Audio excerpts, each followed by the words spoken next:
नमस्कार, मैं विशाल Pandey, editor Noida views. आप सबका अपने साप्ताहिक कार्यक्रम स्वास्थ्य मंत्रा में स्वागत करता हूं। आज हम आए हैं advance physiotherapy and rehabilitation centre में, जो कि रोशन हॉस्पिटल में स्थित है। और हमारे साथ सेंटर के संचालक डॉक्टर रविंद्र कुमार जी हैं। रविंद्र कुमार जी, आपका नोएडा व्यूज में स्वागत है। Thank you. आगे बढ़ते हुए मैं रविंद्र कुमार जी से सबसे पहले चाहूंगा कि आप हमें और हमारे दर्शकों को अपने बारे में बताएं। मैं डॉक्टर रविंद्र कुमार, मेरा पोस्ट ग्रेजुएशन स्पोर्ट्स फिजियो में है। मैं एज ए स्पोर्ट्स फिजियोथेरेपिस्ट हूँ और पिछले 12 सालों से ग्रेटर नोएडा में कार्यरत हूँ।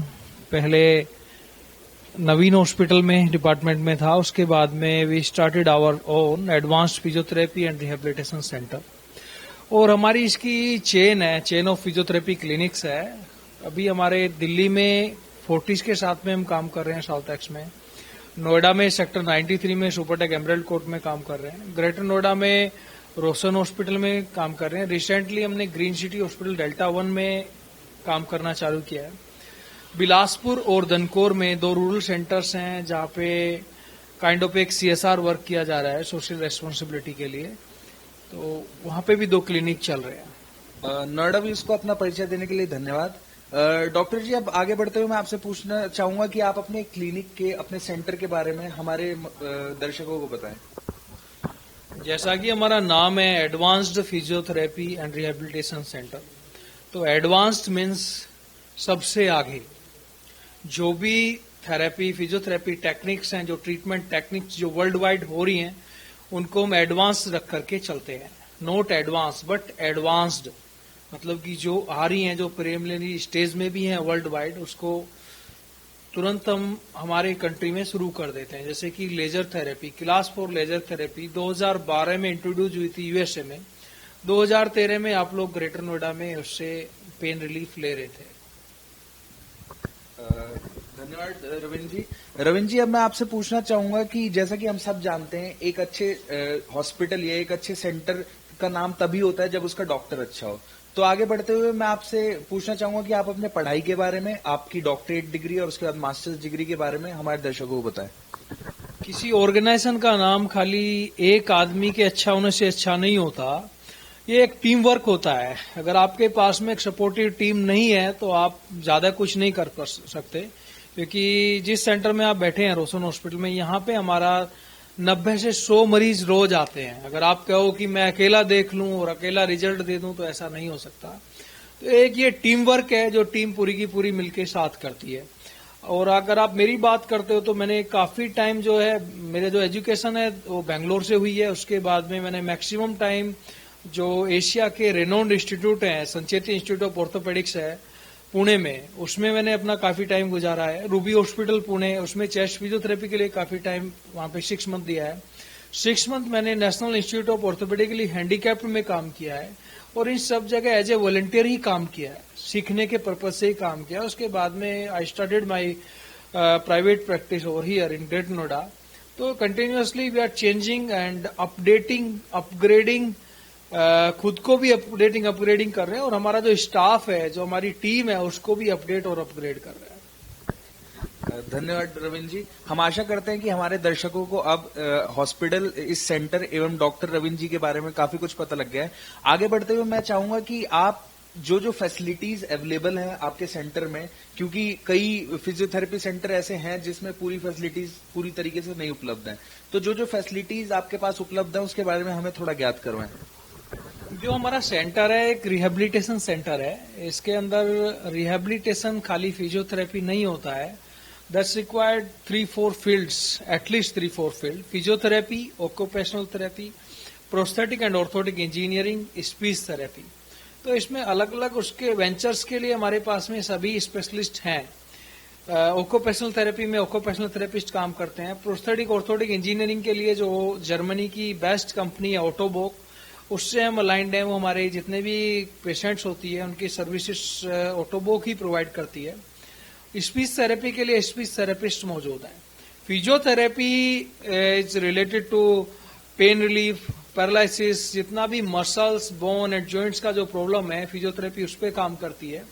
Occupational therapy is a art of science, is a very good therapy. Occupational therapy में जितने आपके डिलेड माइलस्टोन के केस होते हैं, बच्चे जो डिलेड माइलस्टोन है पूरी तरह से फंक्शनिंग नहीं कर पा रहे हैं। कई केसेस आपने देखे होंगे कि बच्चा 2-3 साल का है, 4 साल का है, 5 साल का है, वो चल नहीं पा रहा है, या हाथ नहीं चला पा रहा है, बोल नहीं पा रहा है, या उसका बिहेवियर एबनॉर्मल है। ऑक्यूपेशनल थेरेपी इसमें बहुत ज्यादा अच्छा काम करती है इस तरह की केसेस को नॉर्मल करने के लिए। और मैं ये कह सकता हूं कि एक वरदान की तरह है ऑक्यूपेशनल थेरेपी मंदबुद्धि और डिलेड माइलस्टोन बच्चों के लिए। स्पीच थेरेपी में हम जो बोलना सिखाते हैं बच्चों को, जो गूंगा है या जिसको बोलने में किसी तरह की कठिनाई हो रही है, स्टैमरिंग है, स्टैटरिंग है, तुतलाता है, या कोई भी इस तरह की समस्या, तो स्पीच थेरेपी में होती है।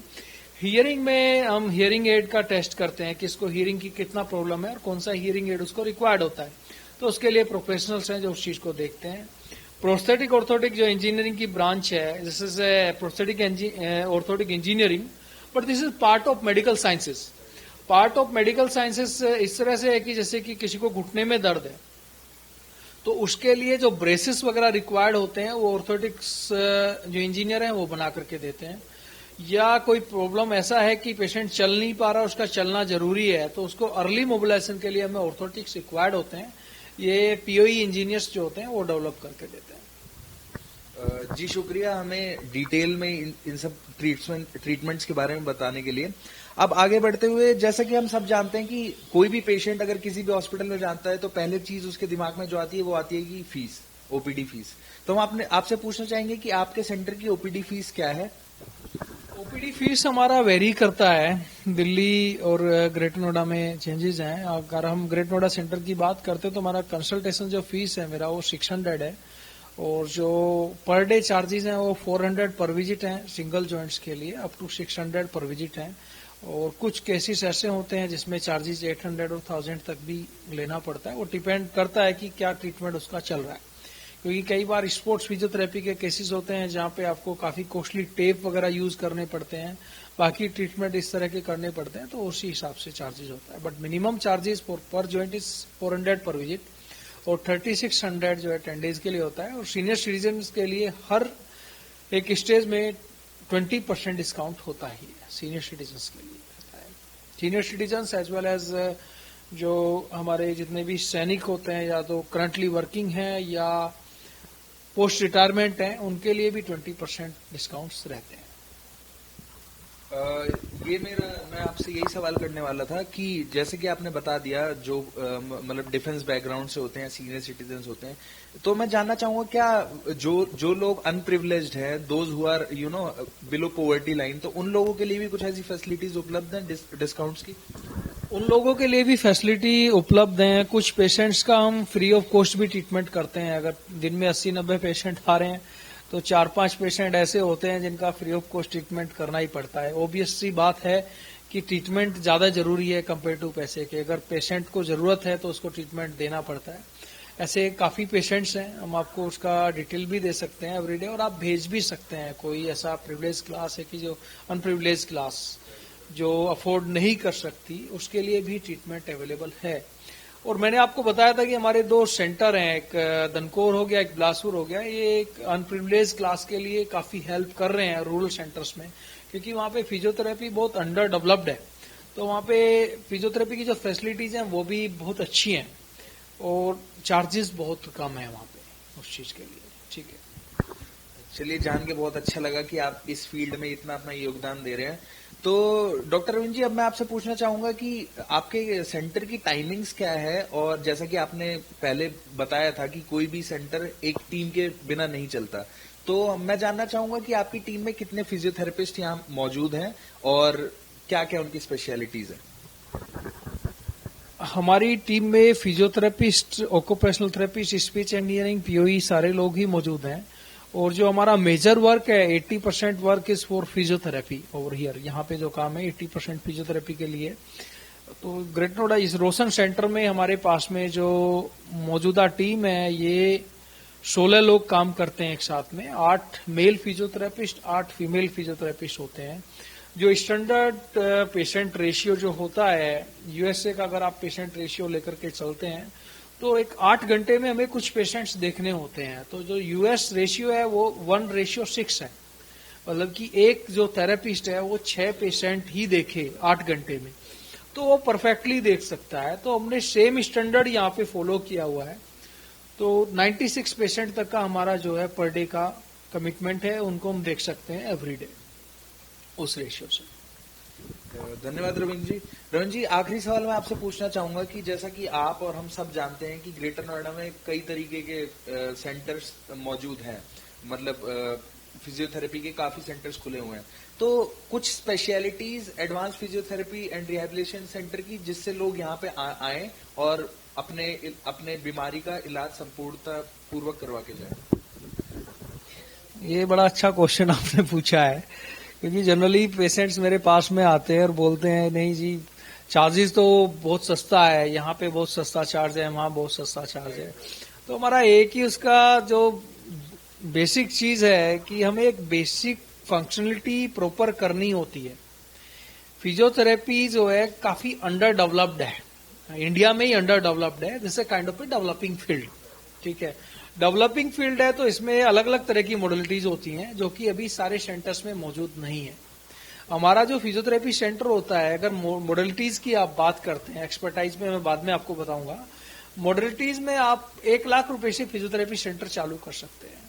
लेकिन एक अच्छा सेंटर खोलने के लिए आपको लगभग 10 करोड़ रुपए की जरूरत होती है, एक प्रॉपर फिजियोथेरेपी सेंटर डेवलप करने के लिए, जिसमें आप पेशेंट एडमिट कर रहे हैं, सारा कुछ कर रहे हैं। बट एक क्लिनिक जैसा कि हम एक रन कर रहे हैं, यू रिक्वायर एटलीस्ट 1 करोड़ रुपए की मॉडलिटीज की आपको रिक्वायरमेंट है फिजियोथेरेपी में। अगर आप मेडिकल फिजिशियन की बात करें तो उनको बहुत ज्यादा जरूरत नहीं होती है, एक हॉस्पिटल में बैठ के काम कर सकते हैं, एक क्लिनिक पे तो बहुत ज्यादा मशीन्स का रिक्वायरमेंट नहीं होता है। लेकिन हमारे केस में एक बेसिक अगर फंक्शनलिटी पे आप जाएं तो लगभग 1 करोड़ रुपए की मशीन्स रिक्वायर्ड है। ठीक है, तो वो सारी हमारे पास में मौजूद है, जैसे कि क्लास 4 लेजर थेरेपी है जो कि सबसे एडवांस्ड है, क्रायोथेरेपी है जो स्पोर्ट्स या नॉन स्पोर्ट्स में बहुत अच्छे तरह काम करती है। ये इससे कूल एयर आता है, -31 डिग्री सेल्सियस का कूल एयर आता है और ये बहुत तेजी से स्वेलिंग कम करती है। रेडियंट स्पाइनल थेरेपी है जो हमने साउथ कोरिया से इंपोर्ट कराया है, और काफी इंपोर्टेड मशीन्स हैं एज वेल एज इंडियंस भी हैं जो एक डिपार्टमेंट को एक परफेक्ट डिपार्टमेंट बनाती हैं। पहली चीज ये है। दूसरा एक्सपर्टाइजेशन, कि जो अगर आपके पास में एक्सपर्टाइज प्रोफेशनल्स नहीं है तो भी आप उतना बेटर काम नहीं कर सकते।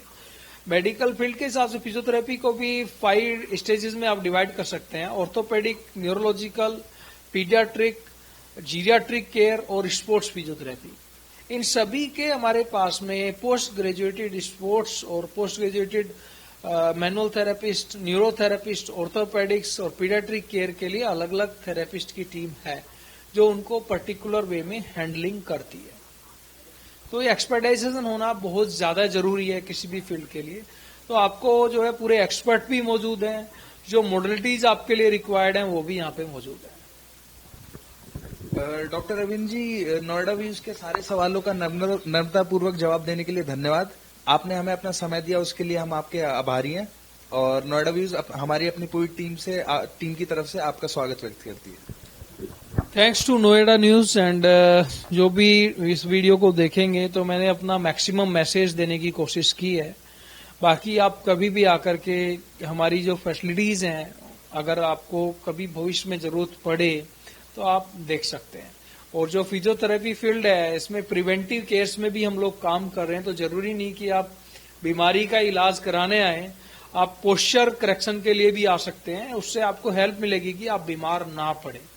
We are not believing in tertiary or secondary cares, even we are doing treatment for the primary cares. This is a preventive care, तो जरूरी नहीं है कि आप इलाज ही कराने आए। नॉर्मल पोस्चर करेक्शन के लिए भी आ सकते हैं, वेट रिडक्शन के लिए आ सकते हैं, नॉर्मल कंसल्टेशंस के लिए आ सकते हैं कि मैं फिट हूं या नहीं हूं। धन्यवाद।